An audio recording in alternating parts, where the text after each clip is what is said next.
Audio Jungle.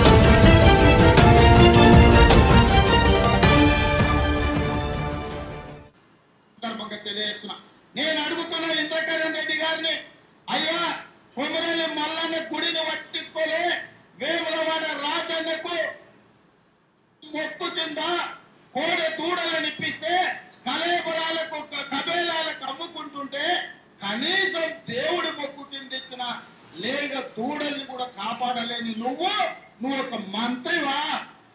అదే కాదు భద్రాద్రిలో, అరే నాయన జరా నాకు తీసుకపోరా జరసేపు, భద్రాద్రి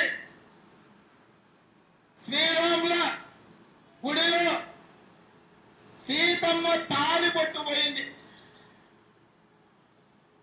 భద్రాద్రి సీతమ్మ తాళి పట్టుపోయింది, నువ్వు పట్టించుకోలే. రాముల వారి ఉత్సవాలకు తలంబరాలు ముఖ్యమంత్రి సతీమణు లేదా దేవాదాయ శాఖ మంత్రి ఆయన సతీమణు తలంబరాలు ఇవ్వాల్సి ఉంటే ముఖ్యమంత్రి గారి ముఖ్యుల మనోడు చిట్టినాడు ముందర తలంబరాలు పోస్తుంటే నువ్వు పంచోటుగా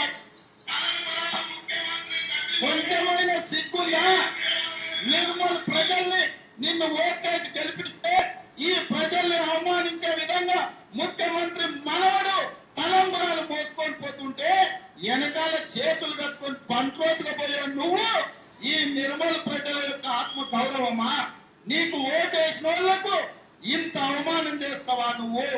ఇవాళ నువ్వు పాటలలో సరస్వతి దేవి విగ్రహం గుడి దాటిపోతే పట్టించుకోలే, రాముల వారి దగ్గర సీతమ్మ తాళి కొట్టుపోతే పట్టించుకోలే.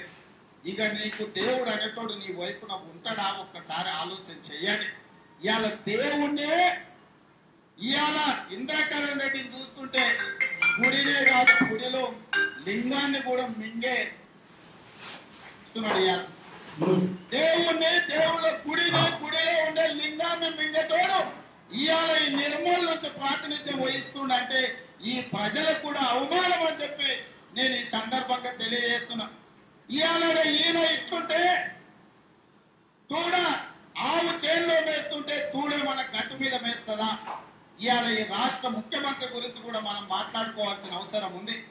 ఈ రాష్ట్ర ముఖ్యమంత్రి 14 సంవత్సరాలు నీళ్లు నిధులు నీలమాటల పేరు మీద తెలంగాణ ఉద్యమం చేస్తే ఎంతో మంది పేదల బిడ్డలు తెలంగాణ కోసం ఆత్మ బలిదానాలు ఇచ్చుకుంటే చివరికి కేసీఆర్ తన చేతగాక కాడి కింద పడేస్తే పెద్దలు జానారెడ్డి గారి దగ్గరికి శరణు వచ్చి ఇంటికొచ్చి కాళ్ళు పట్టుకొని కడుపులో తలకాయ పెడితే ఆనాడు పెద్దలు జానారెడ్డి గారు జేఏసీ పెట్టించారు. వారు జేఏసీ పెట్టించింది కానీ జెండాలు పెట్టినాం, దండాలు పెట్టినాం, రాష్ట్రం రాకపోతే ప్రాణాలు ఇచ్చినాం. ప్రాణాలు ఇచ్చింది మనమైతే పదవులు ఎవరికి వచ్చినాయో ఒక్కసారి ఆలోచన చేయండి. ఇవాళ ఆయన ఇంట్లో నలుగురికి ఆనాడు ఆయన ఉద్యమం చేసిందని ఉద్యమ నాయకుడైందని ఆయన ముఖ్యమంత్రి పదవి తీసుకున్నాడు. కొడుకు అమెరికాలో బాత్రూంలు కడిగి అచ్చిపోయిందని పిలిచి కొడుకు మంత్రి ఇచ్చాడు. అల్లుడు ఎప్పుడు ఎప్పుడే ఉంటాడని చెప్పి అల్లుడికి ఇంకో మంత్రి ఇచ్చాడు. బిడ్డకు ఎంపీ ఇచ్చాడు. మన బిడ్డలు పురుగుల మందు తాగి సమాధుల్లో పోతుంటే ఆయన బిడ్డ మాత్రం పెరగన్నం తిని పార్లమెంటుకు పోతుంది. ఇవాళ నలుగురు అయిపోయింది కదా అని 5వ ఒకటి బయలుదేరాడు సంతోష్ రావు అని. ఎవరైనా ఈ సంతోష్ రావు అంటే కేసీఆర్ సడ్డకుడు కొడుకంట. సడ్డకుడు వచ్చి అడిగిండట, అన్నా నీ ఇంట్లో అందరికి ఇస్తున్నాం, మరి మావాడు ఒక ఏకలింగా ఉన్నాడు కదా వానికి ఏమి ఇస్తామని. అక్కడిక్కడ చూస్తే పక్కనే ఒకటి బాలయ్య అని ఉంటాడు, ఈయన గిలాస్ అందించేవాడు. సార్ ఆ రాజ్యసభ వస్తుంది కదా అదొకటి ఇయరాలా అని. ఇవాళ సంతోష్ రావుని సంతోషపెట్టడానికే రాజ్యసభ ఇస్తా అంటున్నాడు.